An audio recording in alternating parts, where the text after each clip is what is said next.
Good afternoon or evening, depending on who you are and where you are in the world. Welcome to Mike. Welcome to another episode of CTO Coffee Hour. I'm Matt Lee with Schematical.com, and with me is Dominic DeMarco. Good afternoon. Good evening. Absolutely. Salute. Salute. Today we're talking about a report I found that says about 20% of all retail sales in 2025 for the holiday season driven by AI, which sounds like a lot to me, Mhm. but as you dive into the article a little bit, it's not necessarily that AI made the purchases, but Correct. influenced it or were utilized in the Driven by is a very broad term in this context. yeah. So I figured that would be something fun to talk about. hmm And Well, I've got the report over here, but yeah, basically, let's talk about what driven by means because it's direct, it's indirect, it's a lot of different things. But so a lot of it's it's hugely impactful. Hugely impactful. well, I always joke about, talk smack about people that just shoehorn in a chat widget and everything. hmm Well, evidently, if implemented correctly, which I'm not, that surprises me less, these companies are saying it has had a significant impact on their bottom line. So you can't just slap a chat widget on it. You have to actually put the chat widget on it and give it, appropriate tool calls when necessary. Some of which appear to be customer service driven. hmm Um, I could see search Recommendation being, engine. yeah, right. Well, recommendation engine. That's a good question. I was thinking this was more agentic traffic, and Ah, um, and a lot of it looked like it was putting the chat widget on your website. I actually wish they had a better differential for the people that bring their own agent. So you go and you type into your agent of choice, Gemini or whatever that's got some memory of your Claude, and it went out there and went shopping for you. I would love to see the numbers of that compared to the amount of numbers where they're talking to a chatbot that lives on the e-commerce's website. 25% from agentic feels heavy. Overall, AI, when we first started talking about this, it's okay. If you'd cast a broad net of everywhere where AI is implemented, I could buy that. But just agentic, that seems huge, really. Well, agentic. This is not saying that 20% is agentic. No, this is saying that 20% either had agentic or had a chatbot that lived on their website, and I don't think they even separated out if that was 20. That 20% was just a random chatbot versus a chatbot with proper tool calls and all that stuff. Mm. So but they do mention both of them, which is interesting. I also don't think it's recommendation engines Mhm. that they're looking at. That might be something in here. I have to go back and reread it again. I write these in batch, so they kind of go all over the place.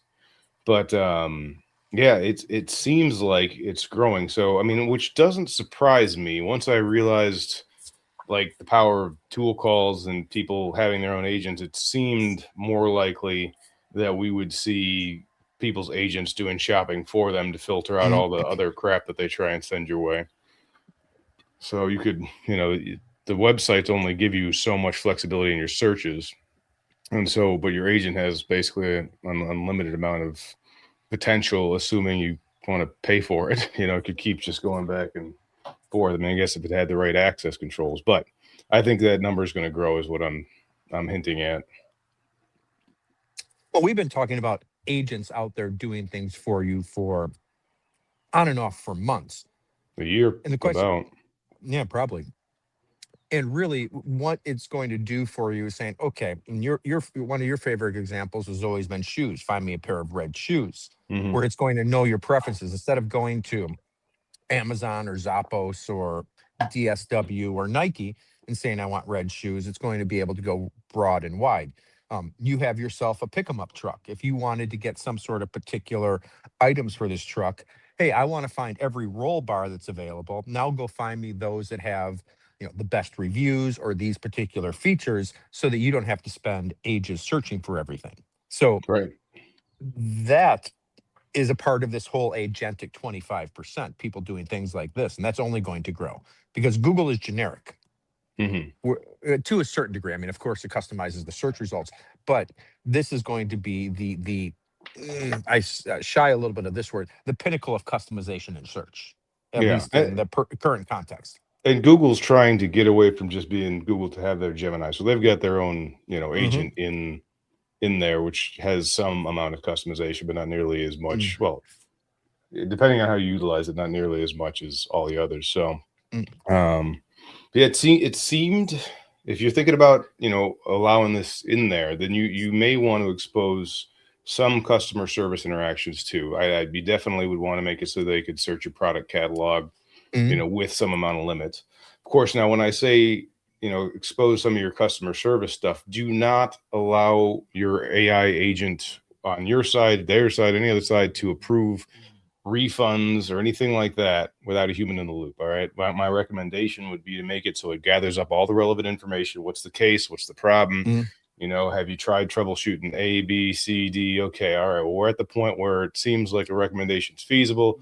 We're going to send it over to a human being that's going to review all the stuff mm. in 2 minutes that would have taken them 20 minutes to gather via phone or via chat, and they will make the decision on it. So I think that's the way to go. A lot of people make the mistake of giving too much power to these Mm. things, and just there needs to be a human in the loop currently. I mean, maybe if you could moneyball it and like the approval was so small and it only happened X amount of times and this was a highly returned item, then maybe you could say, okay, anybody that asks for a Mm. return on the specific item that has a defect that, it's only going to cost us a penny per refund instead of, a Mm. big thing, then maybe we'd do that. But anything of any significance, do not give it the ability to Well, refund.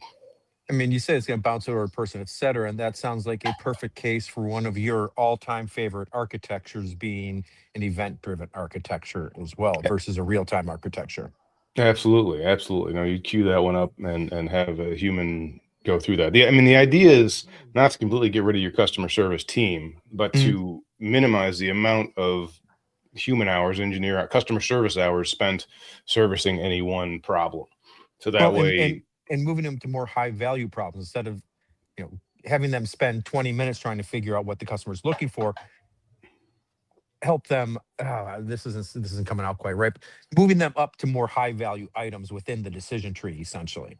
yeah, absolutely, absolutely. Figuring out new ways to surprise and delight your customer. Mm, So instead of having them spend their time, gathering information, you have the chatbot, which is again LLMs are decent enough interface. I think I'm not sure I'd give them too much decision making power, but they're mm, as an interface they can take a lot of different information and format it in a way that quickly can accelerate your customer service mm. team's abilities. So Now, the, that's the the potential downside to this, however, and it's hinted in your article, is how many tokens can somebody burn in this, and is there going to be ROI in it? I mean, it probably depends on the size of the ticket of the item you're going after, as well as how many people are using it and what the percentage of those that use it actually make purchases. it, and that's the math you've got to do for the customer service one. If you haven't made a purchase with us, I would limit the amount of tokens you could burn on it. But if Mm, we've seen that you've got a pattern of purchasing with us, I'd be willing to spend a bit more or have the AI or just even the system, the predetermined code, elevate that to a human. So if you're like our VIP one, maybe you mm, bypass the chat, or they can only they use the chat if they want to, but it'll try and elevate it to a human sooner. If you're completely anonymous in the web and you've not bought anything, then I'd mm, be watching those numbers very closely, and I'd be mm, mm. caching results whenever possible. In that and, case, and so and capping the number of tokens or searches or something they it, can do. For example, you can only do so many Notebook LM. You can only do so much if it's free. If you're a Google Business subscriber, you get more, and then you can go up tiers and levels from there. you got it. I come to your website. I'm completely anonymous. I only get X amount of tokens to, Mm, basically spend. You say, hey, give us your email address and sign up and verify your email. Well, then you get a little bit more, mm, so you can work your way up that ladder of trust um, each time. But yeah, I would mm. keep a close eye on that for sure. So where is So this going? Who is this going to impact beyond the consumer? If you're a business, what type of business should be looking at this for the not too really super terribly far off 2026 holiday season? mean, B2C e-commerce is it seems like it could improve them quite a bit. Um, B2C info is going to be interesting because that's a different type of thing where you've got an information product or something of that nature. Like if you're a blogger, I don't know about that, but now B to I mean, honestly, even B2C Mm, and B2B e-commerce, both of them can be utilized quite a bit to use this technology to, filter out window shoppers, to, mm, channel people and gather information, customize their experience. I was just doing some research for a similar thing, which is this was all part of a big piece of research I was doing for something else, and they said that I wish I could remember the percentages, but having a customized experience for the users based on preferences is huge. So you can mm. do that for travel experiences and all sorts of other Ooh. things, not just this. So um, I can do if anybody wants me to give you the numbers on that. I've got a bit of a report. I just don't have it polished up for this type Mm, of thing. But yeah, I think we're going to see more and more of this, especially as token prices seem to be coming down. mm. Um, yeah, it's going to be So interesting. this is going to be a plugin for WooCommerce. This is going to be standard on Amazon and Shopify.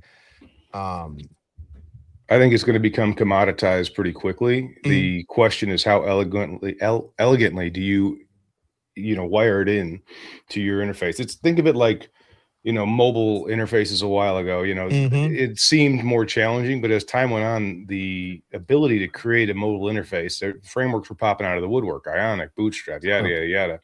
And then the question is, how do you take that framework and make it so the customer has the best experience? But it's not like having a mobile website alone and just making it so it loads with Bootstrap mm, was like going to give you that big of a competitive advantage, but making it so users could get from point A to point B while they're sitting on a bus, without mm, a computer in front of them as quickly as possible and enjoy that experience. That was where the real money is there. mm. And I I think the mean, it's same thing just. with this. I mean, it's just the next paradigm shift, right? So first you had a website, then you had e-commerce, then you needed a mobile website, then you needed a mobile app, and at every single one of those, they said, if you don't have this next thing, you're toast. Um, Well, and I'll mm, challenge the mobile app the same way I'll actually challenge the AI is not every website needs to be a mobile app. That's mm, different than having a mobile optimized website. People should be able to consume, pretty much any website, whichever way they like, but that doesn't mean you need to make an app. And the same mm, thing goes with this. Like, but you couldn't make Uber without having an app. We've kind of debated that one a little mhm, bit, but you could have a taxi, but it wouldn't be Uber.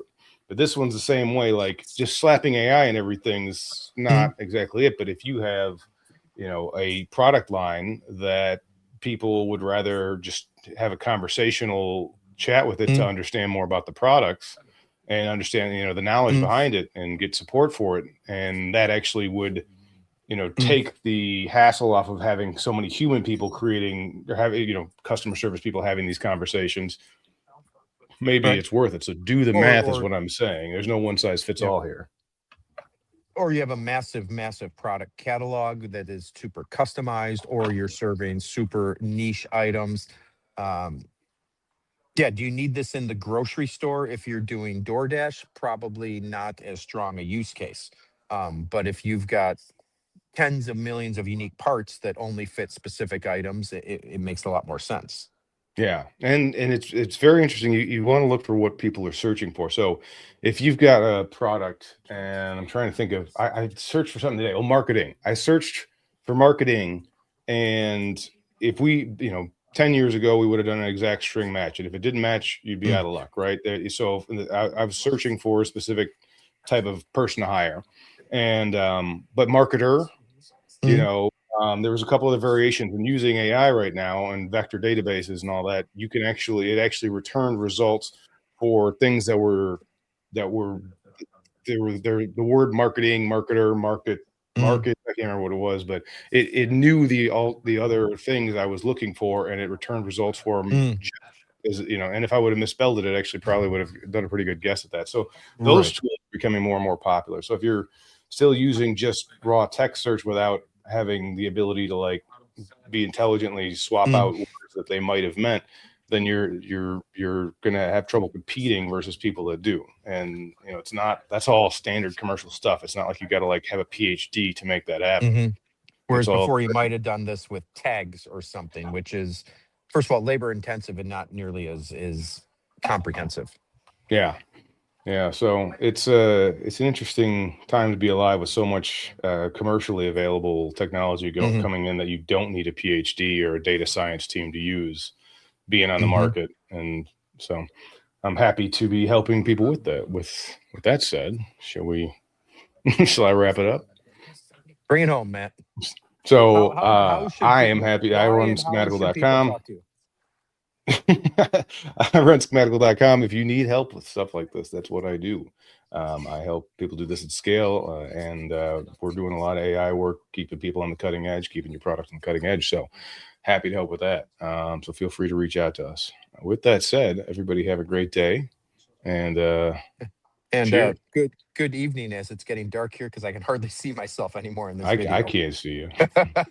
I'm still here. I'm still All here. right. Have a great day, everyone.